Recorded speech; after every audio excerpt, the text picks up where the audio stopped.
بسم اللہ الرحمن الرحیم. السلام علیکم ورحمۃ اللہ وبرکاتہ. لیکینن ہومیوپیتھک کی دوا، اس پہ میری آڈیو نمبر 2. اچھا، لیکینن کا جو مریض ہوتا ہے اس کے جو جنسی اعضاء ہوتے ہیں نا، وہ بڑے حساس ہوتے ہیں. چھونے سے، رگڑنے سے، دبانے سے اس کے اندر جنسی ہجیان پیدا ہو جاتا ہے. یعنی کہ اگر کپڑے کی رگڑ بھی لگ جاتی ہے، یا اس کے جنسی اعضاء پہ ہاتھ لگ جائے، یا کوئی کپڑا لگ جائے، رگڑ لگ جائے، یا پریشر پڑ جائے ہاتھ کا یا کسی چیز کا، تو اس کے اندر جنسی ہجیان پیدا ہو جاتا ہے. اس دوا کا جو بچہ ہوتا ہے وہ رات میں خوب چیختا ہے، چلاتا ہے، دن رات خوب چیختا چلاتا ہے، مگر خصوصی طور پر رات میں جب جیسی رات ہوتی ہے وہ بالکل جلاپا کی طرح ریڈی ہو جاتا ہے کہ بس نہ میں نے سونا ہے نہ کسی کو سونے دینا ہے. رونا، چیخنا، چلانا شروع کر دیتا ہے. ہمیں یہ سمٹم جلاپا میں بھی نظر آتی ہے، نکس میں بھی نظر آتی ہے، اور سورائنم میں بھی نظر آتی ہے. بار بار ہونے والا خناق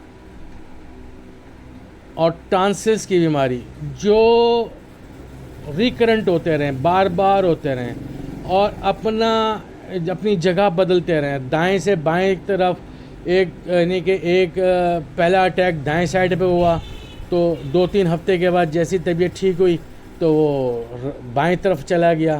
اس طریقے سے آلٹرنیٹ جگہ تبدیل کرتا رہتا ہے خناق یا ٹانسلس کی بیماری.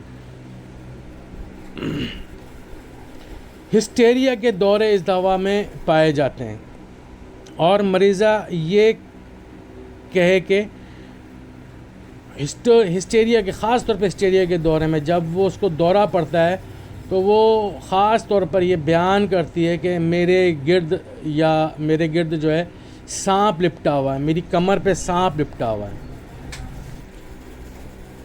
اس دوا کے مریض کو ہوا میں چلنے کا احساس ہوتا ہے، اور ایسا احساس ہوتا ہے کہ وہ لیٹنے پر بھی بستر کو چھو نہیں رہا، یعنی کہ اپنے بیڈ پہ لیٹا ہوا ہے پر وہ یہ فیل کرتا ہے کہ وہ اس کی باڈی جو ہے وہ اس کے بیڈ کے بستر کی چادر کو، اس کے بیڈ کے گدے کو، اس کے جسم کو بستر جو ہے وہ چھو نہیں رہا. یہ اس کے اندر فیلنگز ہوتی ہیں، سینسیشن ہوتی ہے، احساسات ہوتے ہیں. اچھا، حیض بہت جلد ہوتے ہیں اور بڑے کثیر مقدار میں ہوتے ہیں، بکثرت حیض ہوتے ہیں. اس میں اخراج خون جو ہوتا ہے وہ پرنالے کی طرح ہوتا ہے، جیسے کہ جانور کو ذبح کر دیا ہو. بہت زیادہ بلیڈنگ ہوتی ہے، خون سرخ چمکدار ہوتا ہے، لیسدار ہوتا ہے، تاردار ہوتا ہے، خون بہتا ہے، اس طریقے کی بلیڈنگ ہوتی ہے. اسی کے برخلاف اگر خون سیاہ ہو، لیسدار ہو، کالا ہو، تاردار ہو تو ہمیں کروکس سٹائوا میں اس سمٹمز کو لازمی دیکھنا چاہیے. اس دوا کی جو مریضہ ہوتی ہے اس کے پستان جو ہوتے ہیں متورم ہو جاتے ہیں، پردرد ہوتے ہیں، ذکی الحس ہوتے ہیں حیض سے پہلے اور حیض کے دوران. یہ علامت ہمیں کونیم میں بھی نظر آتی ہے. شرمگاہ میں ریا کا خراج، یہ میں نے آپ کو لونا میں بھی سمٹمز بتائی تھی کہ پیٹ سے نیچے کی طرف ریا کا اخراج ہوتا ہے، پھر درد ہوتا ہے، اور پھر وہ درد کو جو سکون ملتا ہے وہ شرمگاہ سے گیسز کے اخراج کے بعد اسے بڑا سکون ملتا ہے. یہ علامت ہمیں یہاں لیکینن میں بھی نظر آتی ہے. اس کے علاوہ یہ علامت ہمیں لائکوپوڈیم میں، برومیم میں، ماسکاٹا میں اور سینگونیریا میں بھی نظر آتی ہے. پستان، بریسٹ جو ہوتے ہیں وہ متورم ہو جاتے ہیں، پردرد ہو جاتے ہیں، اور مریضہ اپنے پستان کو بڑا دبا کے رکھتی ہے. دبانے سے مراد پکڑ کے رکھتی ہے کہ اس کو جھٹکا نہ لگے. کیونکہ وہ معمولی سا جھٹکا بھی برداشت نہیں کر سکتی. سیڑھیاں اترتے ہوئے، سیڑھیاں چڑھتے ہوئے وہ اپنے دونوں پستان کو، اپنے دونوں بریسٹ کو جو ہے اپنے ہاتھوں سے تھام لیتی ہے. دودھ سکھانے کی بہت ہی لاجواب دوا ہے. اکثر ہومیوپیتھ، یہاں میں ایک قابل ذکر بات کر رہا ہوں کہ اکثر ہومیوپیتھ نے بس اس دوا کو خون سکھانے کی دوا سمجھ لیا ہے، جبکہ ایسا ہرگز نہیں ہے. یہ دوا وہ مائیں جو کسی وجہ سے اپنے بچے کو دودھ نہیں پلانا چاہتی، یا بچہ بڑا ہو گیا ہے اور دودھ کی پیداوار بہت زیادہ ہو رہی ہے، یا ان کیس بچے کی ڈیتھ ہو گئی ہے اور دودھ کی پیداوار بہت زیادہ ہو رہی ہے، اس صورت میں لیکنن جو ہے وہ دودھ کو سکھانے کے لیے بہت ہی اچھا کام کرتی ہے. اور اگر ہم اس کے برخلاف بات کریں تو دوا جو ہیں جو دودھ پیدا کرنے والی ہیں، ان میں ہمیں ایسا فوڈیٹا ملتی ہے، ایگنس کاسٹس ملتی ہے، لیگڈی فورلیٹم ملتی ہے، اور ریسینس کیمونیکس ملتی ہے، چائنا ہے، الفلفا ہے، آرٹیکا یورینس ہے.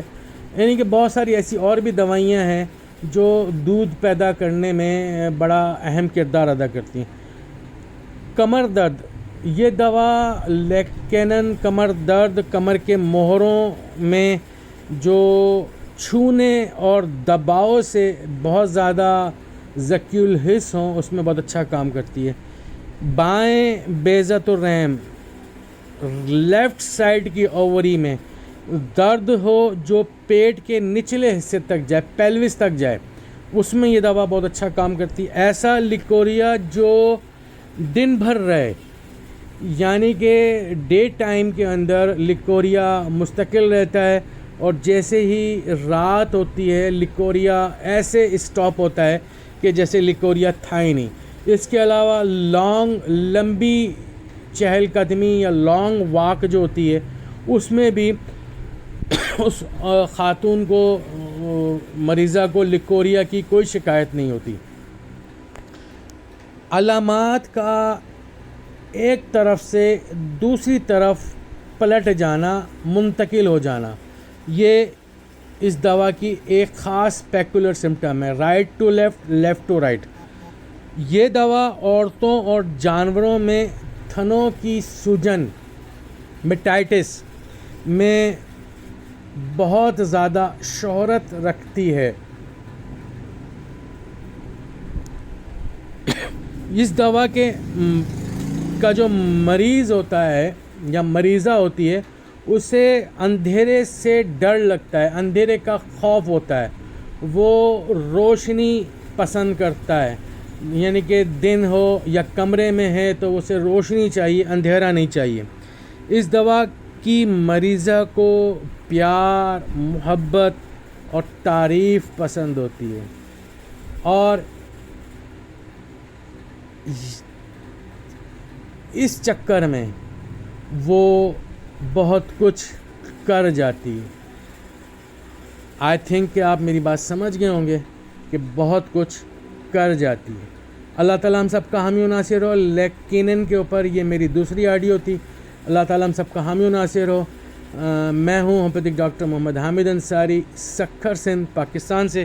میرا نمبر ہے 0300 3133 990.